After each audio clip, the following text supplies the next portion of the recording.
At the family dinner, everyone was laughing. Suddenly, and my sister-in-law turned toward me with a smirk. She said, "Too bad your baby looks nothing like your husband." The entire table fell silent. My name is Rose and this is my story. The laughter was still echoing around the table when I stood up. Glasses clinked. My sister-in-law wiped tears from her eyes, and my husband, no, the man who used to be my husband, smirked like a schoolboy who'd just gotten away with cheating on a test. The joke hung in the air. Maybe she has a secret. They thought I'd shrink, pretend, swallow it. Instead, I slid the envelope across the table, my smile steady. "Since we're sharing secrets," I said softly, "open this." The room stilled. His hand shook before it even touched the paper. We were not always like this. I remember the first time I saw him. A windbreaker too big for his frame. A grin sharp enough to disarm me. He had this way of leaning in when you spoke like you were the only one in the room. For years I believed him. I believed us. The house, the marriage. The baby girl who wrapped her tiny fingers around his everything looked whole. From the outside we were perfect, but perfection has seams and seams split. The first tear was small. A late night at work, a scent of perfume that wasn't mine. His phone buzzing face down, always face down. I told myself stories. He's tired, he's stressed, he's distracted. Then the messages. I wasn't snooping. I wasn't hunting. The universe dropped them into my lap as if it was done watching me play house. A flash of his screen, her name. Words that made my skin crawl. "When is she out again?" "I miss you in my bed." I stared at those words until they blurred. Until my daughter cried in the next room and I had to choose. A breakdown now or later. I chose later. That was the night something inside me hardened. I didn't scream. I didn't confront him. That would have been too easy for him. My rage, his apologies, a cycle that ends in nothing. Instead I became quiet, observant, and patient. I started saving every receipt, every message, every hotel charge he forgot to hide. I traced the patterns of his lies like a map leading to his grave. At night I lay beside him, breathing slowly, pretending to sleep while his phone pulsed in the dark. By day I spoke with lawyers, drew lines through accounts, property, and custody. Step by step,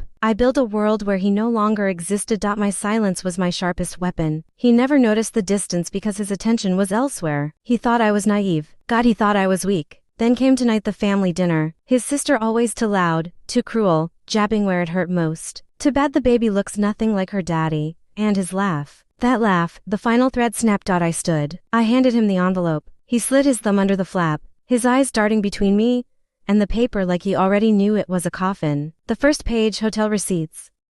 The second, photographs. Him, her, tangled, unmistakable. The third, divorce papers, custody agreements, financial disclosures. Every document signed, notarized, and airtight. His smirk drained into silence. His face turned the color of ash. The room, once full of chatter, now suffocated under the weight of his unraveling. Chairs creaked, forks froze midair. No one dared breathe too loudly. Maybe she has a secret, I repeated, my voice steady, calm, surgical. Turns out I do. He whispered my name, a plea. But names don't save you when the knife's already in. His mother looked from me to him, realization dawning like a bruise spreading across her face. His father cleared his throat but no words came. His sister, the one who started it all, swallowed hard.